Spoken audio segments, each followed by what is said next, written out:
Gravando então, a partir de agora. O pessoal que está assistindo gravado, espero que estejam bem e espero que esse nosso encontro aqui agregue, né, traga mais assim, conhecimento, né, que a gente consiga continuar essa caminhada aí por esses conceitos do cálculo 1 que a gente tem trabalhado e que essas ideias fiquem, né, cada vez mais claras, mais naturais, né, e que, acima de tudo, que vocês consigam perceber a beleza envolvida em tudo isso, né, que a gente consiga caminhar sempre para além de fórmulas, para além de regras, mas que a gente consiga enxergar os nexos, né, que a gente consiga enxergar a lógica, que a gente consiga entender um pouco da dinâmica até do processo de desenvolvimento dessas ideias, né, e a nossa proposta aqui, para essa aula de hoje, é trabalharmos o que nós chamamos, né, de um tipo de problema, né, que a gente lida na matemática bastante, chamado de problemas, né, de otimização, né, problemas de otimização. Eu propus, né, para o pessoal que está aqui ao vivo, eu propus que vocês assistissem aquele trechinho da última live que eu fiz, foi da última? Foi. Trechinho da última live que eu fiz, na semana passada, falando sobre o desenvolvimento da derivada, né, para quem está assistindo no YouTube, quiser assistir, é a live de número 20, tá lá, e vocês conseguiram assistir aquele trechinho que eu coloquei? Acho que era do minuto 55 até 1h15, mais ou menos, né, era um trechinho de 20 minutos, mais ou menos, no qual eu falo um pouquinho sobre o que significam os problemas de otimização, né, e no caso, né, desse trechinho, eu falo sobre a estratégia de um matemático importantíssimo nessa história, né, chamado Pierre de Fermat, e a estratégia que ele utilizou para resolver esses problemas de otimização, né? Então, para quem viu lá, o que significa, do que se tratam os problemas de otimização, ou o que a gente quer resolver quando a gente está diante de um problema de otimização. Você consegue me dizer? Perfeito, Vitor. Problema de otimização consiste em tornar algo o melhor possível, encontrar o melhor cenário dentro de uma situação específica, né? Esse melhor cenário, ele pode, claro que ele vai variar dependendo do contexto, né? Se é um problema de, por exemplo, o Guilherme também colocou uma resposta aqui, né? Situações em que você quer maximizar a eficiência de um processo. Perfeito, perfeito. Né? Se é uma situação em que, por exemplo, eu estou iniciando um negócio e eu preciso definir o preço do produto, né? Então, a questão envolvida aí é o lucro que eu vou ter com esse negócio, né? Eu quero que isso me gere renda, então eu preciso pensar no lucro. Então, o lucro é a quantidade na qual eu estou interessado em otimizar, né? E o que é otimizar se a quantidade a que nós nos referimos é o lucro? Otimizar, nesse caso, é tornar máximo ou mínimo, né? Se você fosse dono de um negócio, você gostaria de maximizar seu lucro ou minimizar seu lucro? Óbvio que você quer maximizar, né? Então, nesse caso, tornar o melhor possível, como disse o Vitor, significa tornar o maior possível, fazer com que o lucro seja máximo. Agora, se a situação for, não, eu sou fabricante de um certo produto, de um certo, né, de uma certa coisa, e eu quero, eu lido com uma matéria-prima para poder produzir esse produto, né? Eu gostaria de conseguir produzir esse produto gastando esse material, essa matéria-prima, de maneira a mais eficiente possível, a melhor possível. Nesse caso, o melhor possível seria o mínimo, né? Quer dizer, eu quero gastar a menor quantidade de material possível, né? É isso que a gente visa resolver nesse caso. Mas o que a gente percebe é que, quando você quer resolver um problema de otimização, no final das contas, você vai estar diante de uma quantidade, e essa quantidade você vai querer tornar máxima ou mínima, dependendo do contexto, né? Em alguns contextos, você vai querer tornar aquela quantidade máxima, no caso do lucro, por exemplo. Em outros contextos, você vai querer tornar essa quantidade mínima, no caso do gasto de material para a produção ali do produto, né? Mas resolver problemas de otimização significa passar diretamente pelo problema de encontrar máximos e mínimos de certas quantidades, né, de certas grandezas. E essas grandezas, elas vão ser descritas matematicamente através de modelos matemáticos que nós damos o nome de funções. Então, resolver um problema de otimização, no final das contas, resume-se a encontrar máximos e mínimos de funções, né? Me digam se essa ideia, do que se trata o problema de otimização, se ela está clara para vocês, se fez sentido a ideia do que é um problema de otimização. Claro, outra coisa a primeira coisa, então, é entender o que é um problema de otimização. O passo que vai seguir aí depois é como é que resolve um problema de otimização, né? Então, mas em relação ao que significa um problema de otimização, se está claro para vocês? Ficou clara a ideia? Tá, né? Se você ouvir falar problema de otimização, você já sabe do que significa. Sim ou não? Sim? Perfeito. Maravilha. Legal, gente. Ok, mas, então assim, o que a gente percebe é, se eu quero lidar com problemas de otimização, antes de fazer isso, eu preciso desenvolver mecanismos, desenvolver meios, estratégias que me possibilitem encontrar máximos e mínimos de funções, né? Por tudo que a gente comentou aqui agora, né? Se eu quiser resolver problemas de otimização, eu fatalmente terei que encontrar máximos e mínimos de funções. Então a pergunta é, existe alguma estratégia, existe algum mecanismo apropriado para a gente encontrar máximos e mínimos de funções, né? Funções aqui, entendendo sempre no contexto nosso do cálculo 1, funções que são de uma variável real e com valores reais, né? A gente chama de função de R em R, né? Então, para esse tipo de funções, existem estratégias, meios, mecanismos para a gente encontrar máximos e mínimos, certo? Então, é um pouco disso que a gente vai fazer aqui agora, tá? Vocês estão visualizando aí o gráfico que eu coloquei no GeoGebra, né? Eu fiz questão de colocar um gráfico aqui o mais simples possível, no caso, uma parábola. Nessa parábola, essa função, né, representada graficamente por essa parábola, ela tem pontos de máximo ou de mínimo? Se sim, que tipo de pontos ela tem? De máximo ou de mínimo? De mínimo, exatamente, né? Esse ponto aqui, que consiste justamente no que chamamos de vértice da parábola, é precisamente o ponto de mínimo dessa função, né? Então, essa função tem um ponto de mínimo. Agora,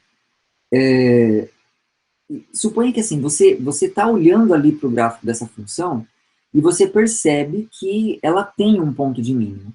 A pergunta é, suponha que você não conheça quem é esse ponto. Como fazer, como estabelecer métodos para a gente poder encontrar esse ponto de mínimo, certo? E aqui eu quero rapidamente relembrar com vocês a estratégia do Fermat, né, para fazer isso, e a estratégia que ele usou foi pensando na ideia das retas tangentes, que a gente já trabalhou bastante aqui nas nossas aulas também, né? Cada ponto dessa curva, em cada ponto dessa curva, a gente pode estabelecer, desenhar, né, construir a reta tangente ao gráfico dessa função nesse ponto. Dentre todas as retas tangentes, né, qual é a característica da reta tangente ao gráfico dessa função justamente no ponto de mínimo? Paralela a eixo x, perfeito. Horizontal, né, como disse o Miguel, coeficiente angular igual a zero, exatamente, gente. deixa eu ver se é essa aqui, acho que sim. É justamente isso, né? Ó, aqui eu tenho essa retinha, né? Vou colocar um movimento nela aqui, né? Até ela descer. Então, aqui, essa era a estratégia do Fermat, né? Ele considerava essas retas e fazia um processo aqui infinitesimal, né? Até encontrar essa linha horizontal. E essa linha horizontal aqui, né? Que é a reta tangente nesse ponto de mínimo, ela tem essa característica que vocês disseram. O coeficiente angular dela é zero, né? Agora, o coeficiente angular de uma reta, quando essa reta é a reta tangente ao gráfico de uma função, quem é o coeficiente angular? Quem é o coeficiente angular da reta tangente ao gráfico de uma função em um certo ponto? É a derivada. Perfeito. É a derivada. Derivada naquele ponto, né? Então, se um ponto ele é ponto de mínimo, né? Que é o caso aqui que a gente está vendo, o que acontecerá com a derivada da função nesse ponto? Vai ser zero, né? Perfeito, vai ser zero. E por quê? Porque a derivada é o coeficiente angular, né? E se essa reta é horizontal, o coeficiente angular dela é zero. Portanto, a derivada é zero nesse ponto, né? E esse é o critério, né? Foi um critério encontrado por Fermat. Aqui é importante destacar que Fermat fez isso apenas para polinômios, ele não fez isso para funções em geral. Mas o critério que ele conseguiu encontrar, resumindo, é esse. Encontre os pontos para os quais a derivada da função é zero, né? Agora, se o ponto fosse, ao invés de ser ponto de mínimo, fosse ponto de máximo, a mesma coisa ia acontecer? A derivada continua sendo zero no ponto de máximo? Ou não? É a mesma coisa, né? Então, se você encontra um ponto, por exemplo, né, então você tem uma função lá, aí você deriva essa função e você encontra um ponto para o qual a derivada dessa função é zero. Zero. Dá para dizer se o ponto é de máximo ou de mínimo? Eu sei que a derivada nesse ponto é zero. Ah, então esse ponto é de máximo. Ou então ele é de mínimo. Dá para dizer? Não dá, né? Só com essa informação, não dá para dizer, né? Tá, mas então, mas ok, a gente tem um primeiro critério muito bom, porque a gente percebe que se o ponto for de mínimo, né, se ele for de mínimo ou se ele for de máximo, a reta tangente será horizontal, portanto a derivada será zero. Então a gente tem um primeiro critério aí, a gente tem um primeiro critério nessa busca desses pontos aí de máximo e de mínimo. E o primeiro critério é, derive a função e iguale a derivada a zero. E aí você vai encontrar uma equação que você vai tentar resolver, né? A equação é f' de x igual a zero. E aí quem é x? Quem resolve essa equação? Encontrei o valor de x, ou os valores de x, né? Pode ter mais do que um. Encontrei esses valores. Agora, beleza, esses caras, eles são candidatos a máximo e mínimo. Mas eu não sei se eles são, de fato, máximo e mínimo, né? Máximo ou mínimo. Então, o que fazer, né, para decidir se eles são de fato máximos ou mínimos? Eu queria, a gente ir caminhando nessa discussão, vou mostrar aqui um outro gráfico para vocês, que é esse aqui, ó. Essa função aqui, ela tem pontos de máximo e de mínimo? O que vocês acham? Essa função tem pontos de máximo e mínimo? Guilherme está dizendo que tem. Por exemplo, ela tem um candidato natural a ponto de máximo, né, que é o ponto menos 1 aqui, né? Ó, tem um pico lá em cima. E um candidato natural a ponto de mínimo, que é o ponto 1, aqui embaixo. Perfeito. Exatamente isso que vocês estão dizendo, Miguel, Vitor, né? Esse ponto aqui, por exemplo, o ponto 1, o ponto menos 1, faz sentido dizer que esse ponto é um ponto de máximo, né? Eu estou vendo que ele é o maior ali. Só que ele não é um ponto de máximo se eu considerar o domínio inteiro dessa função. Porque, ó, se eu caminhar um pouco aqui para a esquerda, desculpa, para a direita, né, ó, tem gente aqui cuja imagem é maior do que a imagem do menos um. Então, ele não é um ponto de máximo se eu considerar o domínio inteiro. Né?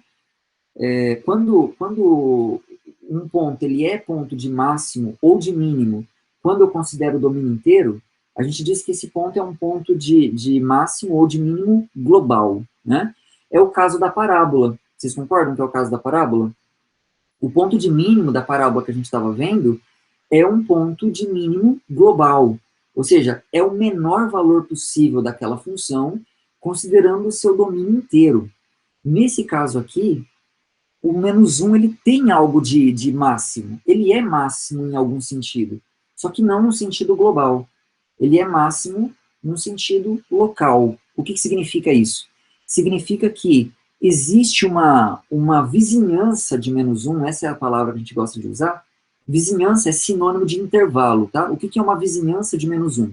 É um intervalo aberto que contém o menos um. Então, existe uma vizinhança, né? Por exemplo, eu poderia considerar assim, de menos 2, né? Por exemplo, de menos 2 até zero. Dentro do intervalo menos 2, 0, a imagem do menos 1 é a maior possível. Vocês concordam comigo? Concordam que dentro do intervalo menos 2 até 0, a imagem do menos 1, f de menos 1, nesse caso, é a maior possível? Concordam? Sim ou não? Sim? Beleza. Quando isso acontece, a gente diz que esse ponto é um ponto de máximo local. Local. Local significa, nas proximidades dele, ele é o maior.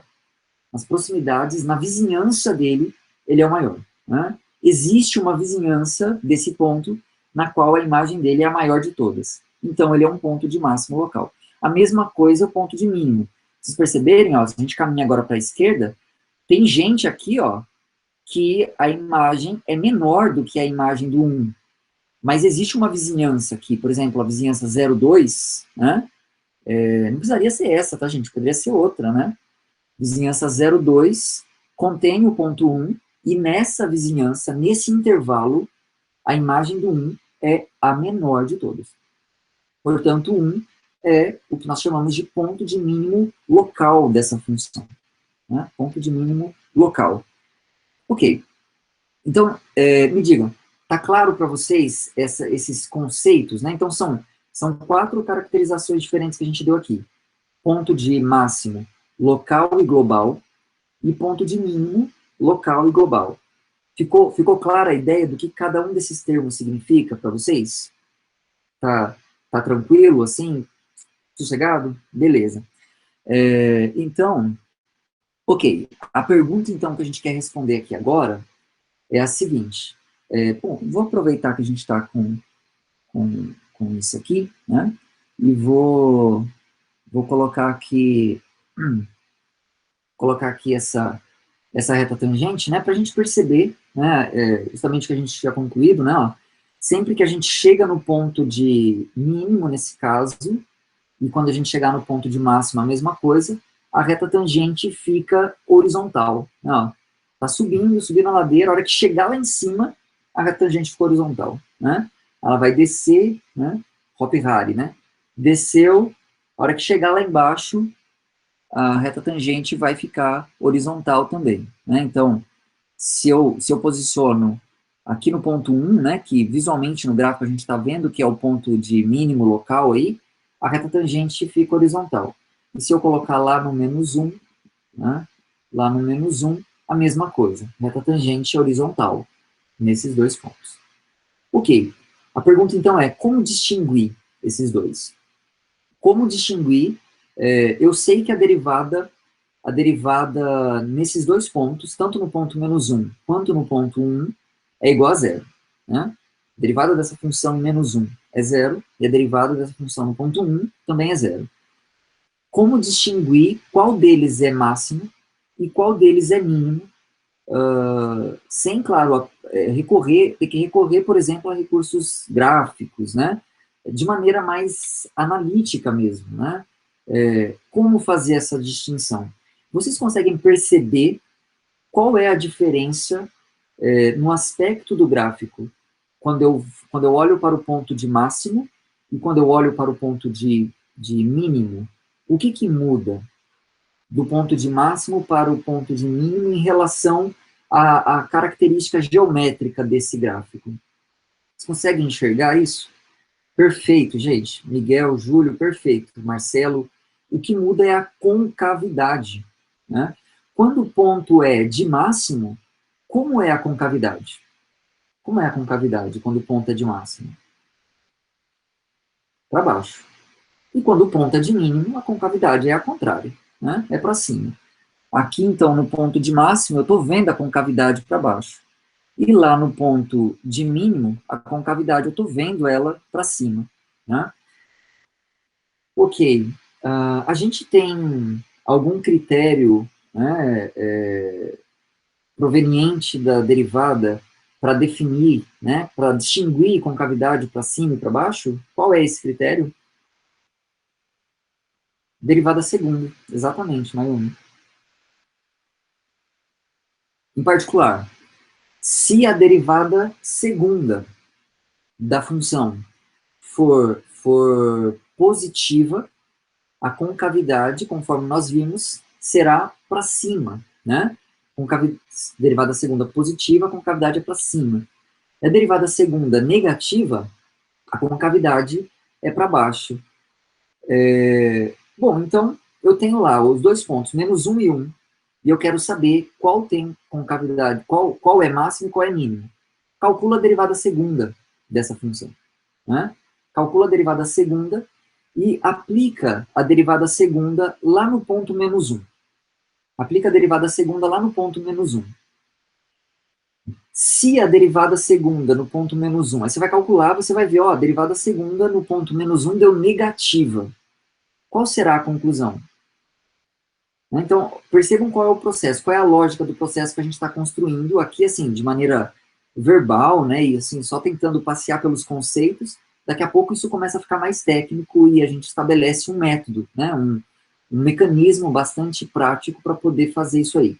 Então, primeiro, a gente derivou, igualou a zero e encontrou esses candidatos a máximo e mínimo, né? No caso aqui, 1 e menos 1. Agora, eu derivei de novo essa função, calculei a derivada segunda, e eu fiz a derivada segunda dessa função, f duas linhas, calculada em menos 1, e descobri que o valor dessa derivada segunda aplicada no menos 1 deu negativo. O que isso significa? O que vocês acham que isso vai implicar para o menos 1? A derivada segunda dele deu negativo. O que isso vai significar? Que tem uma concavidade para baixo. Exato. Agora, se a concavidade é para baixo, eu consigo distinguir se o ponto agora é máximo ou mínimo? Consigo, né? E exatamente o que a Mayumi colocou. O ponto é de máximo. Então, perceberam que só com a derivada primeira eu não conseguia distinguir se o cara era ponto de máximo ou de mínimo. Agora, quando eu acrescento a análise da derivada segunda, agora eu sei dizer, agora eu sei distinguir. Calculei a derivada segunda, apliquei no menos 1, né? E aqui é legal porque a gente não precisa aplicar em todos os valores. Até porque se você fizer a derivada segunda dessa função em todo o seu domínio, você vai ver que ela não vai ser sempre negativa. Ela vai ter partes em que ela vai ser positiva. Mas se no menos 1 a derivada segunda der negativa, isso significa, né, como aqui a gente sempre considera, as nossas funções, elas são sempre assim, contínuas, junto com as suas derivadas, se a derivada segunda no menos 1 é negativa, então, nas proximidades do menos 1, ou seja, existe uma vizinhança do menos 1, onde nessa vizinhança inteira a derivada segunda vai ser negativa. Ou seja, a concavidade vai ser para baixo nessa vizinhança. E, portanto, ele vai ser um ponto de máximo, dado que a derivada primeira já deu zero. Né? Não sei se ficou claro isso para vocês. De fato, com esse critério da derivada segunda, a gente ganha uma forma, um mecanismo de distinguir o ponto que vai ser de máximo do ponto que vai ser de mínimo. Né? Lá no 1, a hora que eu calculo a derivada segunda e aplico no ponto x igual a 1, a gente vai constatar que essa derivada segunda vai dar positiva. E aí isso significa que numa vizinhança de 1, a concavidade é para cima. E, portanto, 1 será um ponto de mínimo local. Mínimo local. Tá fazendo sentido isso, gente, para vocês? Tá clara a ideia para vocês? Boa pergunta, Júlio. É exatamente nesse ponto que eu queria trabalhar aqui agora. Bom, como fazer para saber se é global ou local? Então, primeiro, esse teste, ele só vai dizer, né, esse teste de calculei a derivada primeira, igualei a zero e achei os pontos que anulam a derivada primeira. Agora eu calculo a derivada segunda e aplico nesses pontos. Se for positivo, eu sei que vai ser ponto de mínimo, se for negativo, eu sei que vai ser ponto de máximo.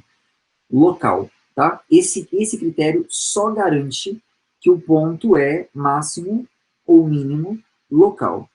E se eu quiser saber se ele é ponto de máximo ou mínimo global? Aí, o que a gente tem que fazer? Então, vou tirar esse aqui agora por enquanto, e vamos voltar para a parábola, que era o caso, né? Aqui o ponto é de máximo e de mínimo global. Como a gente faz para saber se o ponto é global? A gente calculou a derivada segunda, não calculou? A gente vai, se eu quero saber se o ponto é global, eu não vou simplesmente calcular a derivada segunda lá naquele ponto que anulou a derivada primeira. Eu vou olhar para a derivada segunda no domínio inteiro da função. E eu vou estudar o sinal da derivada segunda nesse domínio inteiro. Se a derivada segunda for positiva no domínio inteiro, então é porque aquele ponto é ponto de mínimo global. Né? Por quê? Porque que é o caso aqui, né? Que eu tenho uma parábola. Nesse caso, vocês concordam que a derivada segunda vai ser positiva sempre? Concordam comigo? Que ela vai ser positiva sempre? Né? De fato, isso aqui é a parábola y igual a x quadrado. A derivada segunda f duas linhas aqui de x é igual a 2 para todo x. Então, ela é positiva para todo x. Isso significa que a concavidade é sempre para cima. A concavidade é sempre para cima. Agora, se a concavidade é sempre para cima, pensa aí um pouquinho. Dá para, de alguma forma, em algum momento, algum valor de f de x ser menor do que esse ponto de mínimo aí? Vocês percebem que para fazer esse movimento de ficar menor, a concavidade vai ter que necessariamente inverter? Não sei se fica, assim, na mente de vocês isso fica visível, né? Mas, ó, se eu quiser fazer essa curvinha que a gente está vendo, se eu quiser que algum ponto aqui para cima, né, que está subindo, se eu quiser que ele fique menor do que esse mínimo, eu vou ter que inverter a concavidade. Eu não consigo fazer essa queda sem inverter a concavidade. Não dá, é impossível, né? E nesse caso, essa inversão não acontece, porque a concavidade é sempre para cima. E como é que eu constatei que a concavidade é sempre para cima? A derivada segunda é positiva em todo o domínio da função, né? Nesse caso, na reta toda. Então, esse é o critério, Júlio. Calcula a derivada segunda e analisa o sinal dela no domínio inteiro da função. Se ela for positiva ou negativa no domínio todo, então o ponto será, respectivamente, de mínimo global ou máximo global da função. Ficou claro? Júlio e todos vocês? Ficou? Então, esse é o caminho. Então, por exemplo, voltando lá para esse aqui, né? Que, nesse caso, se a gente calcula a derivada segunda dessa função, a gente vai constatar que, ao longo do domínio dessa função, ela muda de sinal. Ela muda de sinal. Né? Então, nesse caso, eu não posso garantir que o ponto é de máximo global, nem de mínimo global. De fato, a gente olha e vê que eles não são máximo e mínimo globais. Né? E isso se deve ao fato de que a derivada segunda dessa função, ela muda de sinal. Ela tem partes em que ela é negativa, depois vai ter um ponto onde ela vai ser zero, e depois ela vai ficar positiva. Né? Depois ela vai ficar positiva. Por isso, né, os pontos aqui são de máximo e mínimo locais, mas não global. Tá bom? Me digam, tá clara a ideia? Tá fazendo sentido? Vocês já conseguem, assim, desenhar aí na mente de vocês uma técnica para poder encontrar máximos e mínimos? Já está começando a ficar mais, né, mais visível, assim, a estratégia, o procedimento, né? Ó, passo 1, passo 2, tá ficando claro isso para vocês? Daqui a pouco eu vou escrever isso, tá? Para ficar mais bem estabelecido. Mas antes de fazer essa escrita, eu quero só destacar com vocês o seguinte. Primeiro eu quero fazer uma pergunta. Exato, Marcelo. Marcelo está perguntando, né? Para saber o sinal da derivada segunda em todo o domínio, é fazendo estudo do sinal? Exatamente. Você vai pegar a derivada segunda e vai estudar o sinal dela. Né? Vai estudar o sinal, que era o trabalho que a gente fazia lá para poder esboçar gráfico, né? A gente estudava o sinal da derivada segunda para poder entender a concavidade da função, né? E então é exatamente isso. É fazendo estudo do sinal mesmo, tá? Ok. Agora, pergunta. Suponha que você pega uma função, né? E aí você deriva essa função igual a zero e você descobre que, ó, essa função, nesse ponto aqui, a derivada dela é zero.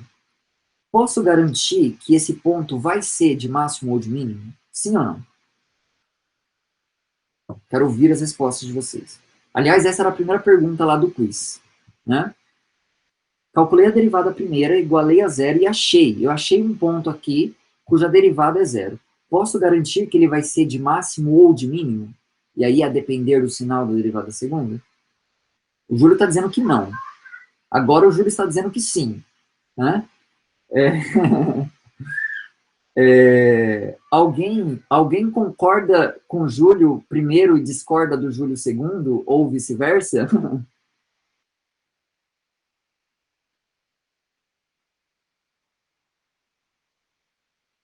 E se a função for x igual a 3, constante, Vitor? Se a função for x igual a 3, a derivada é zero em todo o domínio. Né? Nesse caso, todos os pontos são pontos de máximo, e todos os pontos são pontos de mínimo. Porque o maior valor que a função assume é 3. E o menor valor que a função assume também é 3. Porque, na verdade, 3 é o único valor que ela assume. Portanto, qualquer ponto vai ser máximo, qualquer ponto vai ser mínimo, a derivada em qualquer ponto é zero, a derivada segunda em qualquer ponto é zero, e enfim. Então, a pergunta que a gente está colocando aqui agora é essa, tá? Se a derivada de uma função num ponto é zero, ou seja, se a reta tangente é horizontal naquele ponto, então ele é necessariamente máximo e mínimo? Eu vou responder essa pergunta com desenho. Onde está o meu desenho? Aqui. Esse aqui é o gráfico da função y igual a x ao cubo. Y igual a x ao cubo, considerando um ponto sobre o gráfico dessa função, e a reta tangente ao gráfico dessa função nesse ponto. Agora, eu vou fazer o seguinte. Estou caminhando com o gráfico dessa função até chegar aqui no ponto zero. Opa.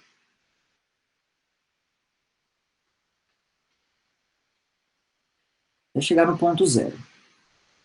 Me digam, a reta tangente nesse ponto zero é horizontal? Sim ou não? Sim, é horizontal. Ou seja, a derivada dessa função no zero é zero? Sim ou não? Sim. Então, a derivada dessa função, a função é x ao cubo. Aliás, é bem fácil fazer a conta, né? Derivada de x ao cubo, 3x quadrado. Aplica isso no x igual a zero, o resultado dá zero. Certo? Portanto, a reta tangente é horizontal nesse ponto. Pergunta. Zero, o ponto x igual a zero é um ponto de máximo ou de mínimo dessa função? Local, tá? Local. Ele é um ponto de máximo ou de mínimo? Não, não. Não tem nenhum intervalo no qual o zero... deixa eu tirar a reta aqui para a gente enxergar melhor. Não tem nenhum intervalo no qual o zero é o maior possível.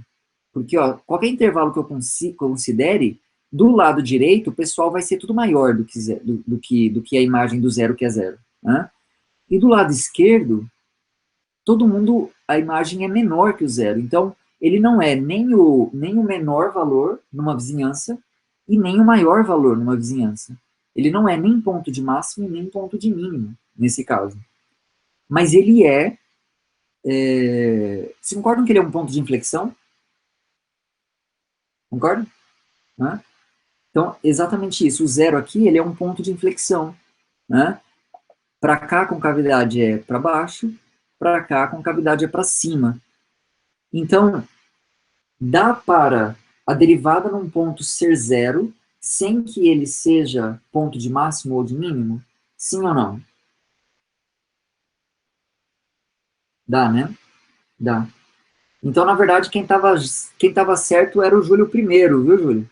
Você estava certo antes, né? De fato, não podemos garantir, só pelo fato da derivada primeira ser zero, não podemos garantir que o ponto vai ser de máximo ou de mínimo. Certo? Ele pode, por exemplo, como a gente está vendo aqui, ser um ponto de inflexão. Agora, olha que coisa interessante. No caso dessa função, você calcula a derivada primeira dela e aplica no zero, dá zero. Né? A derivada primeira dessa função é 3x², aplicado no zero dá zero. Se você derivar de novo, calcular a derivada segunda vai ser derivada de 3x², que é igual a 6x, aplica agora no zero, também vai dar zero. Percebe? Nesse caso, a derivada segunda dessa função, aplicada no zero, não dá nem positiva e nem negativa, ela dá zero. Se ela tivesse dado positiva ou negativa, ele seria ponto de máximo, né, ou de mínimo, respectivamente. Mas ela dá zero também. Mas se a gente calcular a derivada terceira dessa função, a gente calcular a derivada terceira, a gente vai ver que vai dar diferente de zero. Nesse caso, vai dar 6. Né? Derivada terceira de x ao cubo, vocês concordam que dá 6? Dá constante igual a 6? Concordam?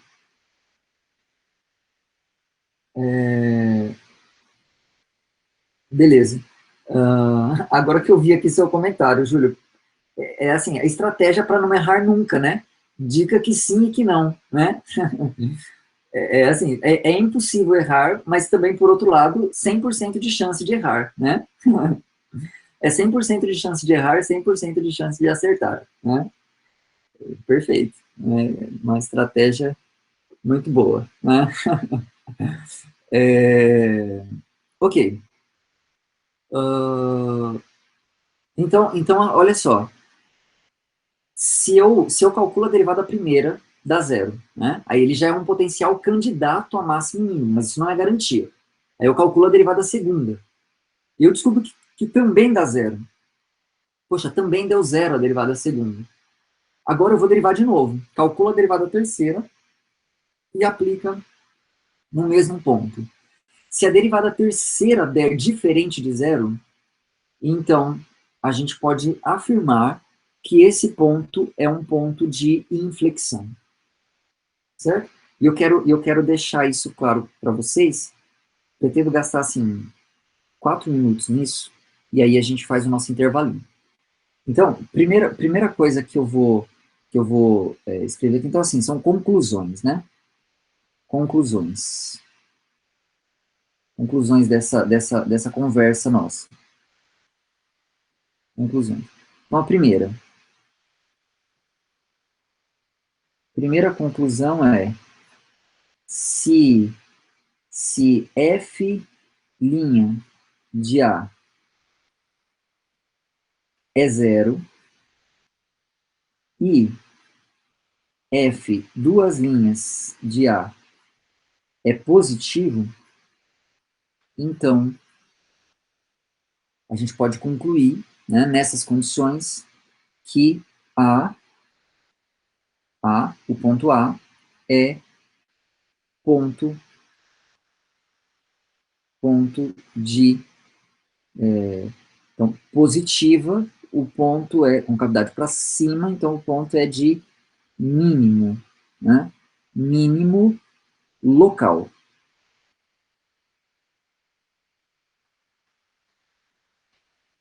Mínimo local. Certo? Essa é a primeira conclusão. Né? Eu vou repetir sim, Átila, a condição de ser o ponto de inflexão. Na verdade, eu vou escrever, tá? A segunda conclusão que nós chegamos, né, é que se f' de A é zero e f duas linhas de A é negativo, então é porque o A é ponto de máximo local. Essa foi a nossa segunda conclusão. Né? E a terceira, a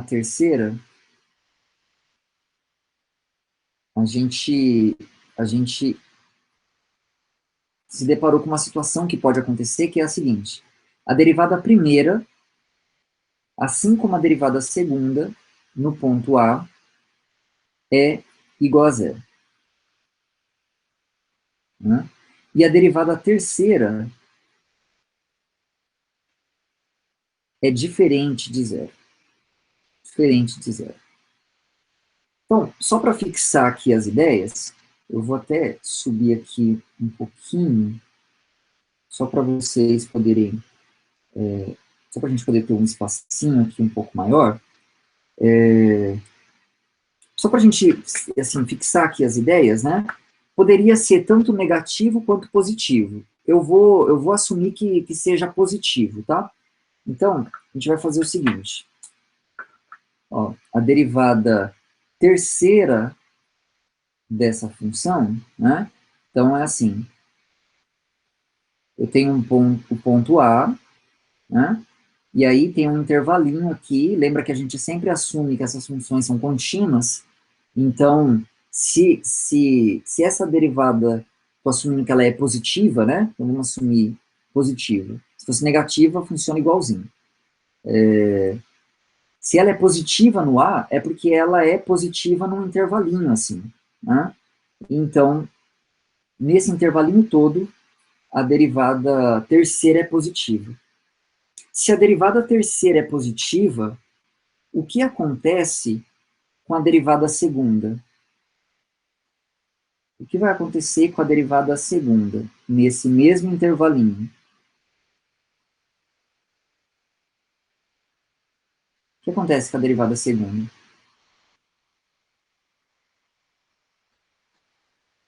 Lembra que a derivada terceira é a derivada da derivada segunda.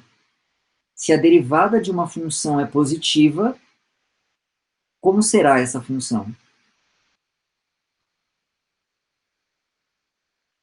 Crescente. Crescente, né? Lembra? Derivada positiva, a função cresce. Derivada negativa, a função decresce. Certo? Então, derivada terceira positiva, derivada segunda crescente. Só que lembra que a derivada segunda no A é zero. Então, olha só. A derivada segunda vai ser assim, ó. Ela vai ser crescente, só que no zero ela vale zero. Né? Se ela é crescente e no zero ela vale zero, vocês concordam que do lado de cá ela vai ser negativa e do lado de cá ela vai ser positiva? Conseguem enxergar isso? Conseguiram? Sim ou não, gente? Ó, derivada terceira positiva, derivada segunda crescente. Então, essa setinha aqui subindo. Eu sei que ela vai crescer. E eu sei também que no zero ela vale zero. É essa condição aqui em cima. Portanto, ela tem que crescer e tem que cortar o eixo x aqui no A. A esquerda do A ela vai ter que ser negativa e a direita do A ela vai ter que ser positiva. Conseguiram enxergar isso? Fez sentido? Ok. Só que quando a derivada... aliás, o sinal da derivada segunda, ele não nos dá informações sobre a concavidade da função f, onde a derivada segunda é negativa, a concavidade é para cima, não é isso? A concavidade é para cima. Onde a derivada segunda... Para cima, desculpa, gente. Estou viajando, né? Eu desenhei certo, pelo menos. Onde a derivada segunda é negativa, a concavidade é para baixo, né? E onde a derivada segunda é positiva, a concavidade é para cima. Qual que é a conclusão sobre o A? Se à esquerda do A, a concavidade é de um jeito, e à direita do A, a concavidade é de outro, o que, que o A é? O que, que o A será? Né? Ponto de inflexão. Essa é a conclusão aqui. Isso implica que A é ponto de inflexão. Essa é a conclusão.